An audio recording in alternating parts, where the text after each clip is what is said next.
Hello and welcome to the Garden Gurus. I'm Trevor Cochran. Now this is the beginning of our autumn series, but before we get into autumn gardens and beautiful plants, I wanted to address what's been a tragedy right across Australia, the devastating drought followed by these incredible bushfires that have done so much damage to the environment. Now, this week, I'll show you how to bring your garden back from the brink after these hot, dry conditions and give you some strategies on ways we can reduce bushfire risk into the future. Digging around. Dig in the ground. I got my spade, I got my hoe, I got my rake, and I'm ready to go. The debate over climate change has been fiercely argued, with many people feeling it's some kind of con job. But behind the fear, the scientists have been saying for a long time that there are changes in the environment, rapid population growth and subsequent demand on natural resources is having a significant impact on the world we live in, and the implications could be disastrous. A drying climate and more bushfire emergencies seem to be our greatest worry, and Dr Jaitan Kala has been researching the links between the two. So what the science is telling us from all of this modelling work is that for the southwest of Western Australia, which has a Mediterranean climate, so with most of our rain falling in winter and very hot summers, the science is telling us that we're going to get a large reduction in winter rainfall and our summers are going to get hotter. So when you have very dry conditions, basically your vegetation fuel, the fuel is very dry and it burns very fast. Now also when you have dry conditions, it tends to be associated with very warm conditions as well in many parts of Australia. So when we put these things together, what we get is more intense fires, but also longer fire seasons. In some instances, the severity of the fires have changed the landscape forever. Some trees will not recover. Some animals are unlikely to return. Dr Rachel Standish is an associate professor from Murdoch University in Western Australia. What are practical things people could do in their own backyards to, I suppose, recreate or regenerate the environment that was once in the places where they live? The best thing is to look at the nature nearby. I mean, that's a cue as to the sorts of species that do well in those soils. So you might live in an area that used to be Banksia woodland, for example. You might plant a few dominant Banksias and then look for some understory species to include with those as well. So you've got the structure, and that's when you might see some wildlife come in. Revered environmental scientist Dr David Suzuki has strong opinions on alternative energy options.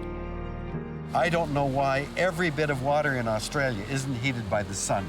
Doesn't make any sense to me in a country as gifted as you have, that the sun isn't the major source of energy in your country. There's little question now that climate is changing, and there are many people who say, well, so what? It's been changing throughout time, and they're absolutely right, it has. But it's the rate of change that has everybody so concerned, and the implications on the plants and the animals, even ourselves, and how we'll survive in a fast-changing climate. When you think about native gardens, you need to understand how native plants actually work. They grow strongly when there's water available, usually late autumn, winter and early spring. And they go into a kind of almost dormancy during the hot, dry summer months when moisture is at its lowest levels. You have to remember that drought is part of the environment here in Australia, and plants and animals have adapted to live with it. I find the way native trees and shrubs have evolved is really amazing. Many of our natives, grevilleas, gums and melaleucas have volatile oil-rich foliage. They also produce a large amount of tree waste, bark shredding, nuts and twigs dropping, and the large leaf dumps in the beginning of summer. That oil-rich foliage takes a long time to break down, and the tree's reason for dumping is not to build up the carbon matter in the soil around the roots, like Northern Hemisphere species and rainforest trees would. These oil-rich leaves have a very different purpose. And the whole idea behind it is to encourage fire.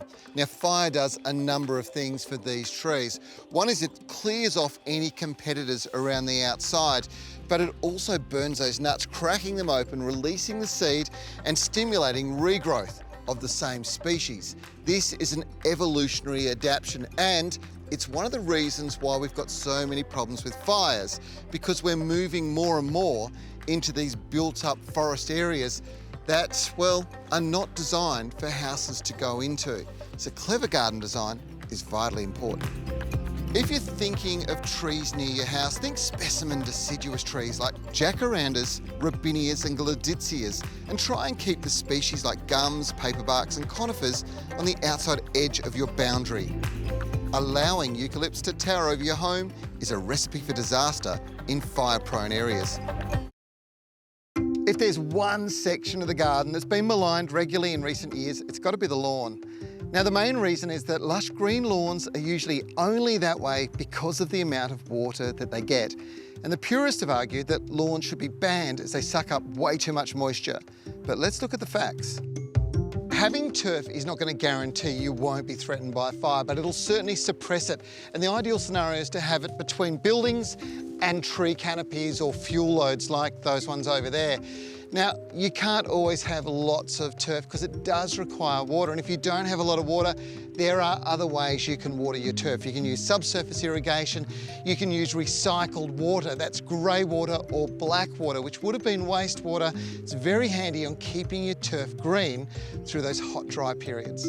But it's the aesthetic appeal of lush green lawn that's not only pleasing on the eye, but it's good for the mind. There's a lot of evidence that walking barefoot on a lush green lawn grounds a person, relaxing them, reducing hypertension and stress. Now, the term lawn, well, it's fairly generic, but there are some main grass varieties you want to keep your eye out for. Kikuyu comes from Africa. It's an incredibly tough grass that grows all year round. There's the fine leaf grasses like the cooches, and, well, they're very, very good in dry, drought conditions. They have quite deep root systems, and then there's these shallow-rooted surface-growing grasses like the buffalo grass.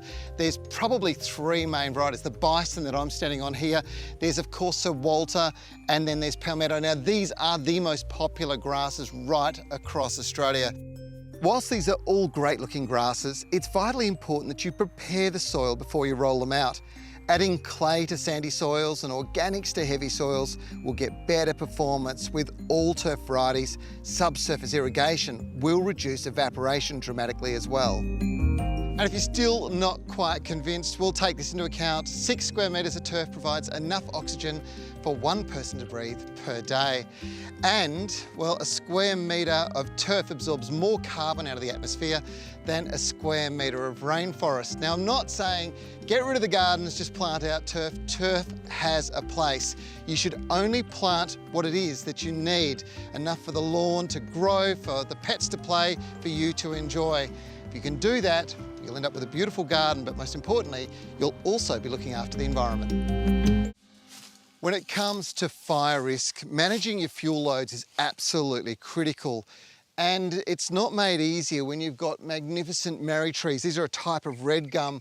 Now, Australian native eucalypts have evolved to be able to do something very, very special. What they do is they grow lots and lots of leaves during the wet season when there's lots of rain around, and the end of spring when things are starting to dry, they start shedding them. In fact, these trees shed 30 to 50% of their foliage, and this foliage is rich in oils. These volatile oils in a dry leaf will just ignite and burn. And that fuel source could then go up through here and into houses. So managing this fuel load is vitally important. There are lots of trees to watch out for. Paperbarks, the Melaleuca family, well, they burn really hot and are oil rich. And it's not only natives that are explosive. Conifers are also extremely problematic in fire. So tree selection and placement is vitally important for your garden. Planting deciduous trees can really reduce your fire risk. For a start, they drop all of their leaves pretty much in autumn and winter. And these leaves are designed to break down quickly, making great compost around the base of the tree. There are so many different types of deciduous trees. There's maples, liquid ambers, beautiful ashes like this one here. And one of the great things about all deciduous trees is they drop their leaves in the winter months, letting the light in, warming your house, reducing your energy needs. There's one thing that you can be sure about: without a guaranteed water source for your plants in the garden, it's not going to look good. Now, I use a particular strategy. It's very effective. It's a diversity supply strategy. Let me show you how it works. For instance, I have a bore on my property and we use this as a primary source of water for the gardens. Now, groundwater is a finite resource, so you have to be cautious with how much you use. Rainwater is an incredibly important resource and we should capture every drop that falls on any of our roofs. However, too much of it is sent down our drain pipes and off into stormwater, makes it into river systems. It's wasted. But if you are going to capture rainwater, use it inside the house. The science says it's a lot better to use it for washing machines, dishwashers, and flushing toilets. And that way, you can always recycle it later on. Recycled water is fabulous for a garden. This is generally grey water or black water, and both are treated water sources that take all the liquids from your home and run them through a treatment process before redistributing the treated water into your gardens. Of course, scheme water, or town water as it's sometimes referred to, that's water that comes from the tap, is always going to be the best source. But because of its treatment levels, it will cost more. But typically, a garden watered with this water should only be watered twice a week and deliver about 10 millimetres of water to the soil around the drip zone of the canopy of the plants each time. And if you've got a large swimming pool like this, well, make sure you're using it when it comes to fire protection. If you live in a fire zone, grab yourself a separate pump that's diesel or petrol generated and pump the water from here up onto your roof. Block your gutters, fill them up, make sure that the house's roof is wet down, and that'll protect you from ember attack. Clever garden design's absolutely vital if you want to have a beautiful garden in a hot, dry landscape. And there are places like Adelaide and Perth that get the full extreme, really, really hot summers and no rainfall for months at a time. And it's those gardens that we can learn so many lessons from when it comes to getting the best out of a dry climate. In nature, dry climate plants grow in spaced out placements, allowing each plant to get its fair share of what water is available. In domestic gardens, we tend to intensely pack plants into garden beds. When a designer considers the garden they're working on, exposure to wind, sun, soil types, and rainfall are all considerations. Designing gardens with large external barriers, usually trees and large shrubs, provides the owner privacy, but it also breaks up wind flow. Strategically placed trees will throw down shade, cooling a garden. Lawns delineating the garden on the outside edge of a property provide green wet carpets that suppress flames to some extent. Irrigation is also important. In super dry locations, subsurface irrigations might be the best option for you. You can quite literally bury these irrigation pipes below mulch, eliminating evaporation and delivering only the basics of what your plants need during the hottest, driest periods. And if you're wondering the best place to get your plants and plant advice, well, it's got to be your local independent garden centre. These garden centres are run by families, people who live in the area. They understand the microclimates, they understand what works best. So their advice is invaluable. So it's really important you pop in. Then you'll get the plants that look great in your garden, most importantly, that perform. When we think of fire and damage, we often think about the physical damage that's occurred to the plants and the animals in the areas that it's burnt. What we don't often understand fully is the damage that can be done to the topsoil as it basically cooks. And that topsoil could be full of carbon, which is a very important element to healthy plant growth. Now, so many plants in Australia have evolved without needing too much of it. But what do you do when extreme weather events wash that away?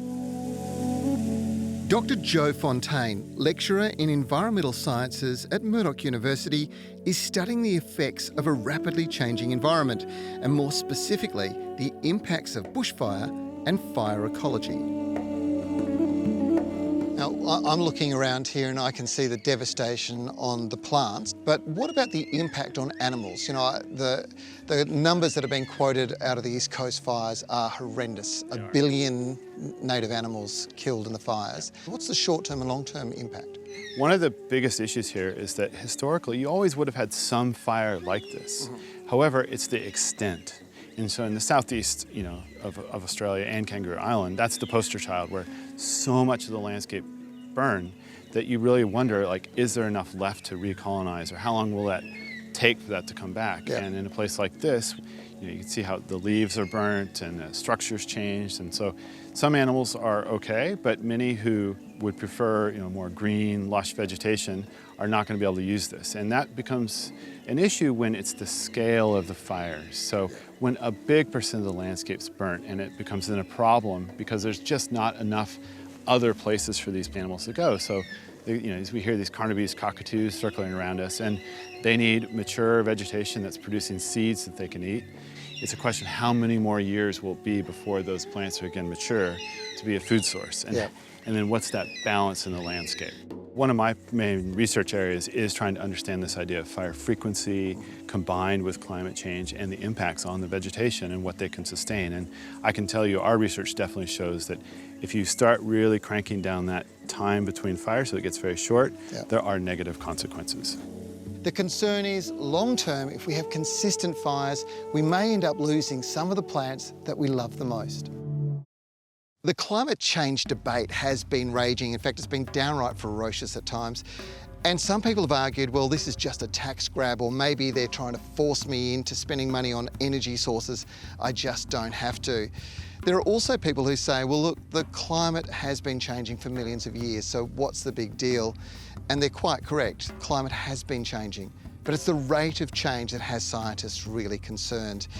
And when you think of the role that plants play on our planet, they are the lungs of the earth. They take carbon out of the atmosphere and they put oxygen back in. And if you take plants away, which we have done, 70% of the rainforests, 70 to 80% of the vegetation around our cities, in a similar situation with our farming communities where we're producing the food that we eat. Well, these plants being gone means that we're not taking that carbon out. So there's more carbon dioxide in the atmosphere, and that's why it's heating up. It was only a few hundred years ago that we got really smart and we learned how to burn carbon fuels, and the effect was a bit like this. Eventually, the clouded water is nothing like the pure clear water that we started with. Plants' roots filter water moving through the ground, leaving it pristine and pure to flow into our streams. The leaves filter the air, doing exactly the same thing. What scientists are saying is we'll get to a point where we can't breathe the air anymore, something many Australians living on the East Coast already understand. So what can you do? Well, planting trees is vitally important. Adding 16 medium-sized trees will take the equivalent of one family's carbon emissions out of the atmosphere per year. Have you got 16 trees in your garden? It's not hard to plant them around the perimeter of your property, and they don't have to be big. They could be fruit trees. So the question remains, is climate change real? And I would say, on evidence, absolutely. And should we be worried about it? Absolutely. But you might disagree. I want to ask you this question. What if we changed to a low carbon environment? We used energy from the sun and from wind power, stored it in batteries, and had an endless supply of energy. Would it make a difference? I think the answer is obvious. Home gardens have suffered through the long, hot summer, and in some areas of the back of drought, this has left us with very stressed lawns and garden plants. But it's not the end of the world. There are things that you can do that'll make the world of difference to the plant's recovery as we move into wetter times. So here's my 5 steps to guaranteeing you'll bring your garden back to its very best from a very long, hot, dry summer. And what you've got to do first is beat something called hydrophobicity. What is that? Well, it's water-repelling soils. And to do that, I'm going to need some pretty good wetting agent. Wetting agents are a bit like potting mixers. Cheap ingredients can mean unproductive outcomes. and you want a reliable brand. Don't buy on price. These brands are generally watered down. They will work, but will probably need to be applied multiple times through the year. A good quality wetting agent will need to be applied twice at most. A poor quality one, up to 4 times a year. Irrigation is vitally important, and you'll see where it's not working properly this time of the year. Dry patches should be soaked with a wetting agent, and then make sure the sprinklers are working properly, not blocked and flushed before testing them. If the soil can absorb it evenly and sprinklers are working, your lawn and garden's dry patches will recover.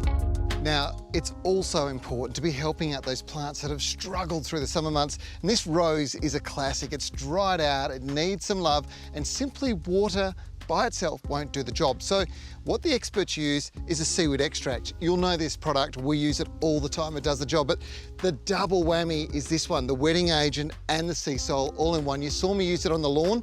It's absolutely brilliant. You simply mix it into the watering can, just like that. It's nice and easy, and then just soak the base. This really does the job in getting the plants back and growing strongly. The soil's alive with microscopic bacteria and fungi, some good and some bad. But for a garden to be super healthy, you need to get a lot of the good microbes into it. Adding organic material into the topsoil is one way to boost populations. But these days, through a special technology called Troforte M technology, you can boost the soil with beneficial microbes whilst feeding it. It's a controlled release plant food with a complex mineral base. And this actually feeds the 24 beneficial microbe strains in the mix, and they'll stimulate strong, healthy growth. And the very last thing you need to do, but it's very important, is make sure you mulch your garden. This is a really good example. I've done it in this garden. Really big, thick layer, at least 100 mil. And you want to mulch like this. It's full of chunky, irregular particles. This ensures moisture can flow into the mulch really quickly and get down to the soil. And the finer particles make sure it stays in the soil. When it's that thick, it smothers out weeds and makes sure that your garden looks fantastic. And now's the time to be doing it. Well, that's it for this week's show. I hope that some of the ideas I've shared will help make your garden more fire resilient and bring it back from this long, hot, dry period we've had. We're about to go into an amazing growth period, and we've got an incredible series coming up for you. We're back in the garden with some really down-to-earth, practical gardening advice, some great ideas, a terrific competition. I'm going to show you around Europe some of my favourite European gardens and give you a chance to win a competition to visit. And of course, we've got all the ideas and all the backup resources you'll ever need on our Facebook page and website. I'm Trevor Cochran. We'll see you next week for the Garden Gurus.